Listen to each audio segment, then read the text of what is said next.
story of the Statue of Liberty began in Colmar, part of the strategic border region between France and Germany.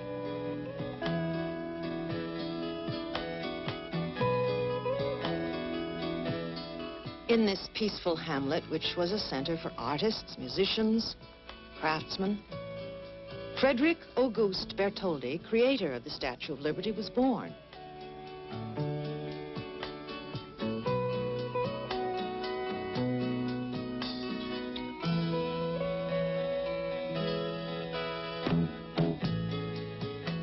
For young Auguste, childhood was a world fashioned by his widowed mother to groom him as a member of the privileged class. Auguste spent his days studying music, art, and literature. Beyond these walls, political forces were tearing France apart. The Franco-Prussian War had begun. For Bartholdi, war suggested images of nobility, bravery, heroism.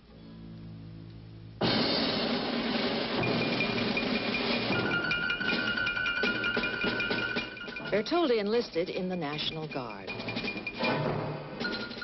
But all too suddenly, his dream of a glorious victory was smashed by the harsh reality of France's swift and humiliating defeat. Colmar was lost to Germany.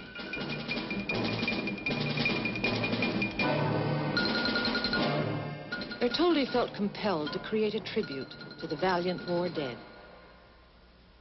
"My only ambition," he wrote, "is to engrave my name at the feet of great men and in the service of grand ideas."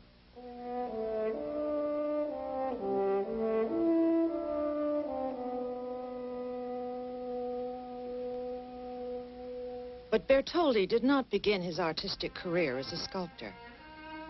At an early age, he moved to Paris, and there he began to study painting.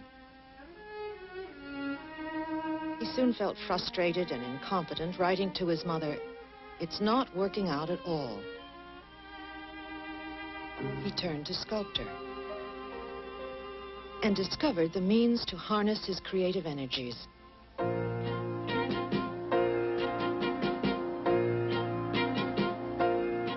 When he was 18, he received his first big commission, a statue of Colmar's heroic General Jean Rapp, a marshal in Napoleon's army.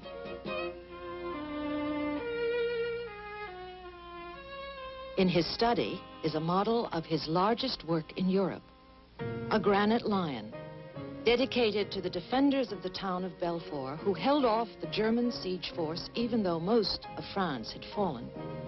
For Bartholdi, the lion was a symbol of France's defiance of her enemies. He was swept by the lure of size and convinced that great monuments must be built around stirring ideas.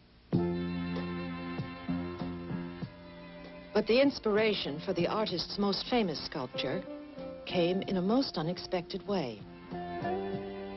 Invited to a gathering at the home of Edouard Laboulaye, he heard the Sorbonne professor discuss America. Freedom to do anything, dare anything, try anything. There you have the American social principle. Bartholdi listened as Laboulaye spoke of a monument built to memorialize the friendship between America and France. To many present, it was a passing remark, but Bartholdi was impressed, and for 7 years he thought about it. But what form should the monument take? Where should it be placed? Who would pay for it? One day, he would travel to America to find out.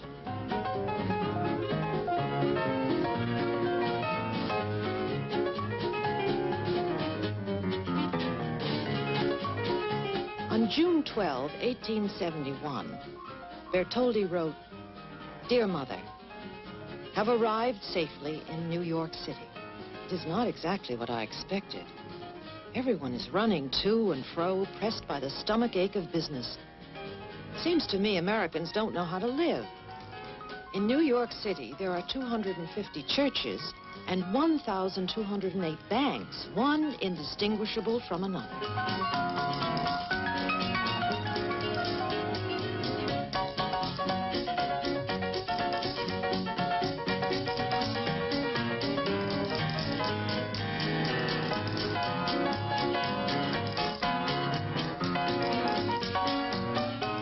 July 18.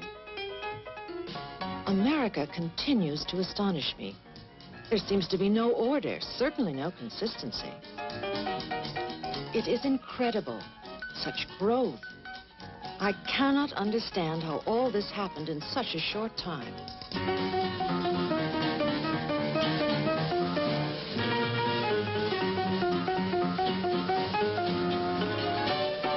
Everything is big here. I'm sure my statue will be at home in America. Dear Mother, I cannot begin to describe the variety of people I have met, from Longfellow to Sumner, to President Grant, gold miners, tenant farmers, and saloon owners. The diversity is astonishing.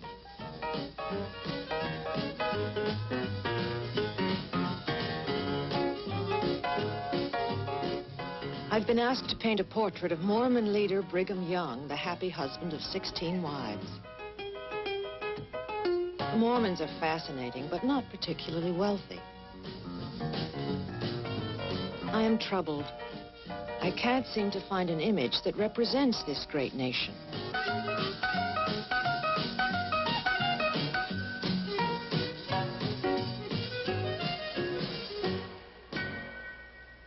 Bartholdi often poured out his hopes and frustrations to his mother about his gigantic undertaking. This project, he wrote, is an excellent thing, and I firmly believe in it. However, if I do not have the certitude that you share my confidence, it would cripple me and render me useless.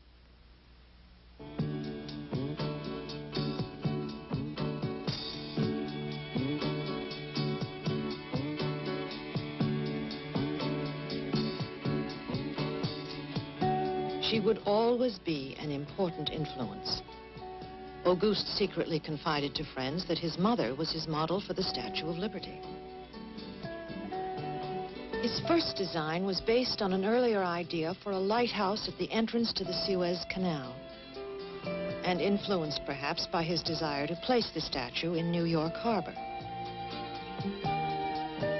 The statue slowly evolved, a symbol for the new form of liberty he had experienced in America. But even as he worked, Bartholdi and his supporters were trying to solve another problem, which sculptors always had to face: how to raise enough money to make his dream a reality.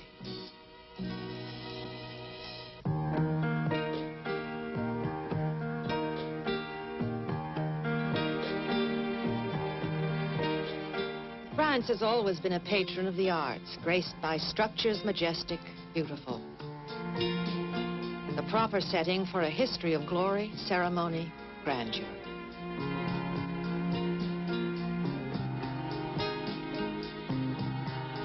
But to erect his statue, a formidable task still lay ahead for Bartholdi, Laboulaye, and the fundraising committee. They had approached the traditional sources of support for sculpture: the municipalities, the central government, the aristocracy. They had scheduled public events. A special cantata, Liberty Enlightening the World, composed by Gounod, was held at the Paris Grand Opera. Fundraising dinners and art benefits were arranged. But none of these had brought sufficient funds.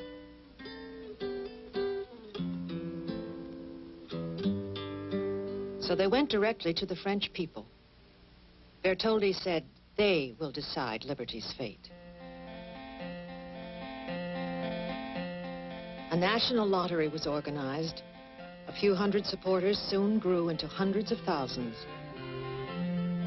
1 million school children donated 300,000 centimes to the statue fund. It became a movement of the French people. Working men, tradesmen, shopgirls, students joined liberty's cause.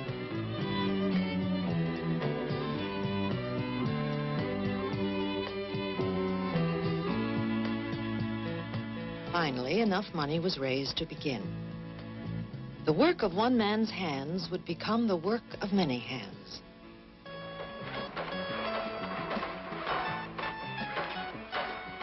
But to Laboulaye, the intellectual, who first suggested the monument, the statue meant more than the melding of wood, lath, plaster, and copper. It meant more than the symbol of friendship between two nations, more than the historical truth that without the help of French armies, America might not have achieved her independence. For Laboulaye, the statue was a political symbol, stating his hope that the form of government that had evolved in the New World might serve as a model for the Old.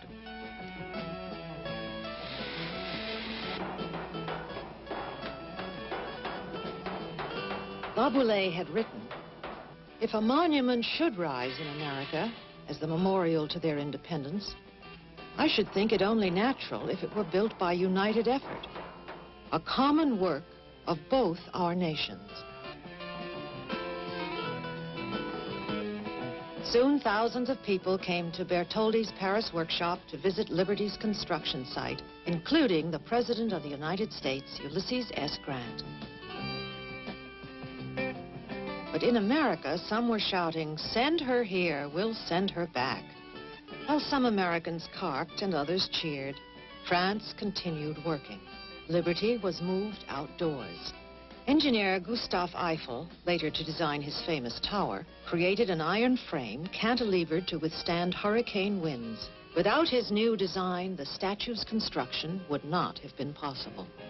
But before the statue was complete, money ran out. Bartholdi suggested a unique fundraising event, a party in the statue's need. Of his statue, he said, "It is a consolation to know that this statue will exist thousands of years from now, long after our own names shall have been forgotten."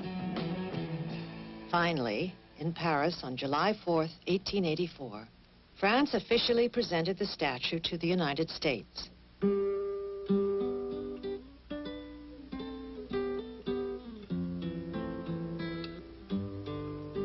But America, who had agreed to provide the statue's pedestal in New York Harbor, was not yet ready.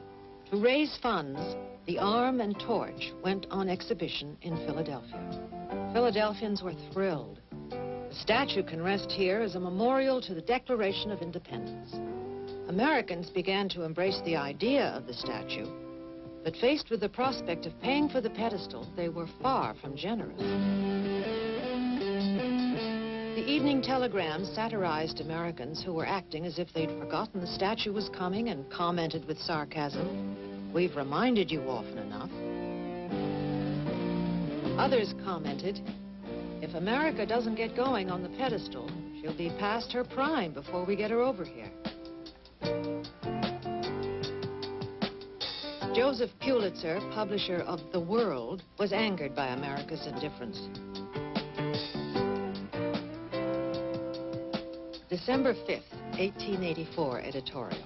"More appropriate would be a gift of a statue of parsimony than a statue of liberty, if this is the appreciation shown."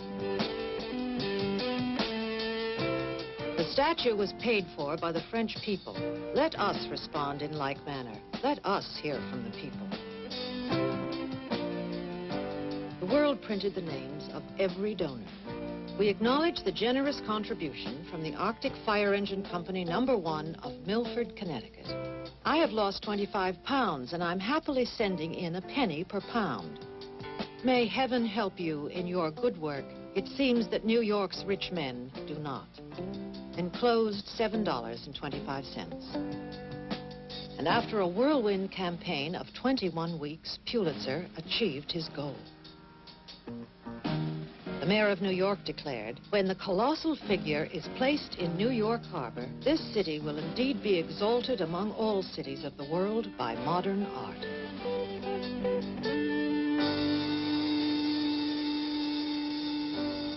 On October 28, 1886, President Cleveland, who had previously vetoed a bill for the statue's funding, proclaimed, "We will not forget that liberty has made her home here,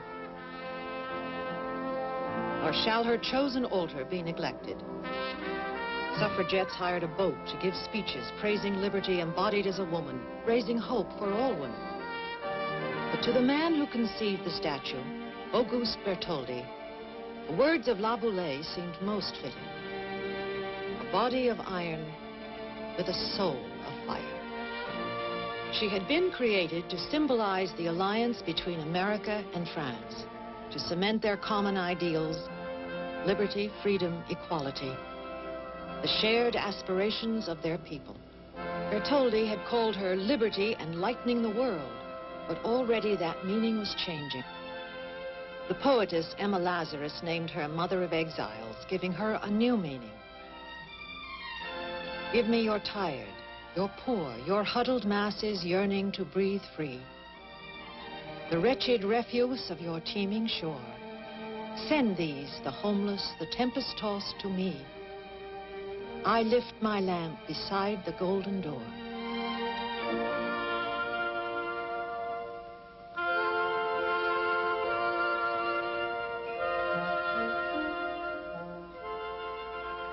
First conceived as a symbol of friendship between America and France, the statue became a symbol of liberty for thousands of refugees sailing to American shores. Ellis Island, midpoint between the homeland and the destinies the New World had to offer. Each day they came past the statue, immigrants, now landless, often penniless, willing to sacrifice homeland, family, friends, for the promise of a new beginning. The first sight of the statue still on their minds, but her meaning fading fast.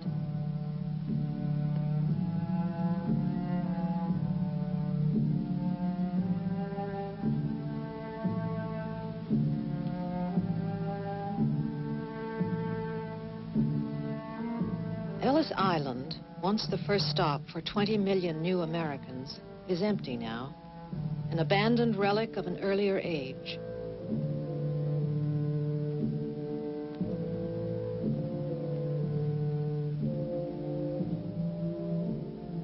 And who were these new Americans? They came from Poland and Germany, Russia, Ireland, Sweden, Italy. Everything seemed new: food, treatment, living quarters. They were aliens entering a world alien to them.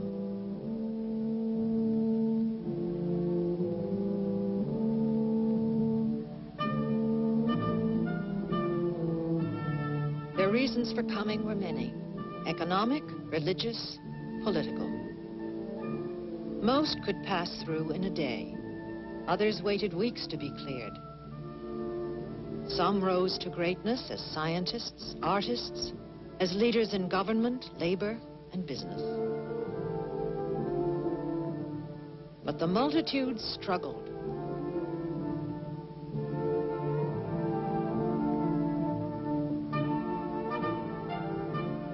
They did not know the immigration laws. They did not know the language. They never heard of San Francisco or St. Paul, Atlanta or Albuquerque, Chicago or Saugatuck. But they started out.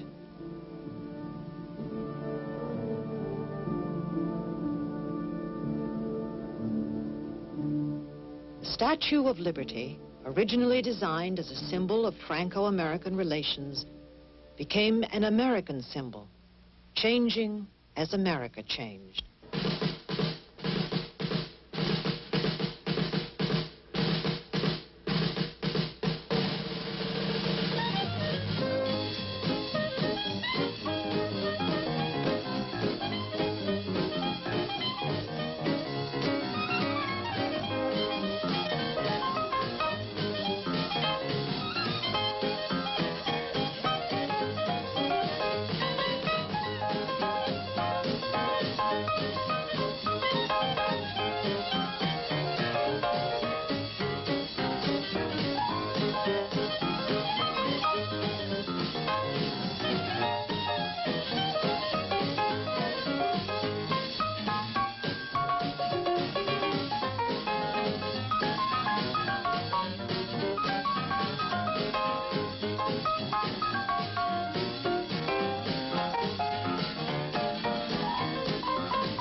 The Statue of Liberty. To many Americans, still the nation's most popular First Lady. A legendary ambassador of goodwill. The numbers that visit her have not diminished. People come over 1 million a year from all over the world. She encompasses them all. I came here 20 years ago. The Statue of Liberty was the first thing I saw. She really has fulfilled every promise.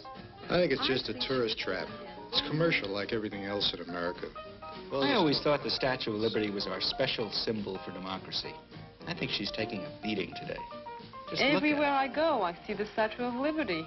I can't get away from her.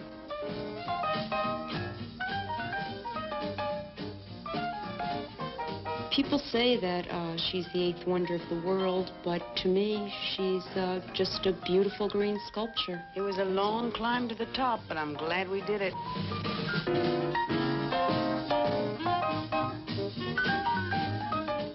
I think she's a beautiful, beautiful statue. I just hope that we can keep what she stands for. I think we should.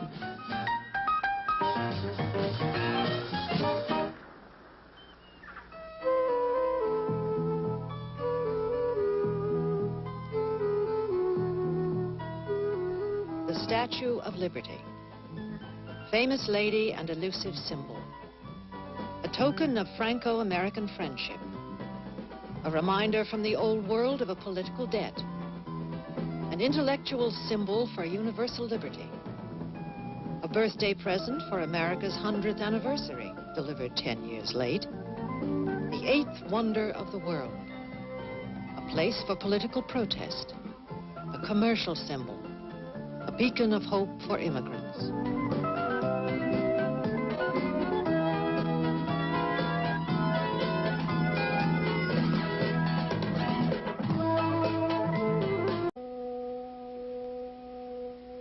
But Bartholdi did not begin his artistic career as a sculptor. At an early age, he moved to Paris, and there he began to study painting. He soon felt frustrated and incompetent, writing to his mother, "It's not working out at all." He turned to sculpture and discovered the means to harness his creative energies.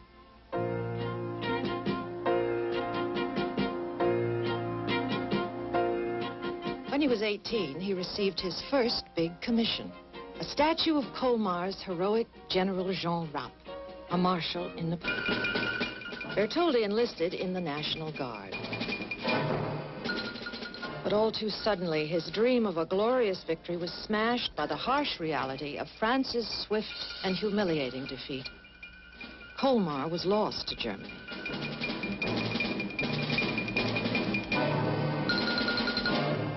Bartholdi felt compelled to create a tribute to the valiant war dead.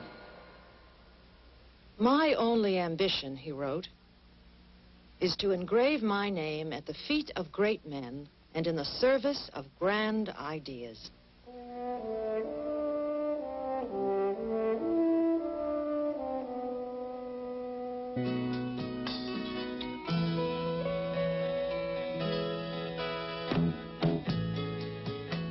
For young Auguste, childhood was a world fashioned by his widowed mother to groom him as a member of the privileged class. Auguste spent his days studying music, art, and literature. Beyond these walls, political forces were tearing France apart. The Franco-Prussian War had begun. For Bartholdi, war suggested images of nobility, bravery, heroism.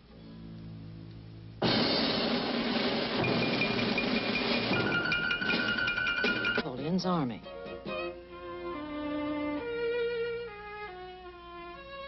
In his study is a model of his largest work in Europe, a granite lion, dedicated to the defenders of the town of Belfort, who held off the German siege force even though most of France had fallen. For Bartholdi, the lion was a symbol of France's defiance of her enemies.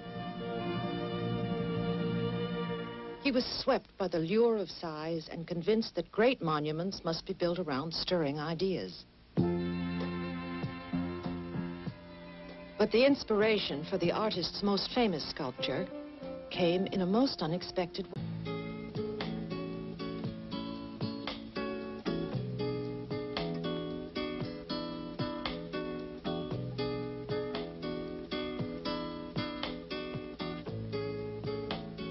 The story of the Statue of Liberty began in Colmar, part of the strategic border region between France and Germany.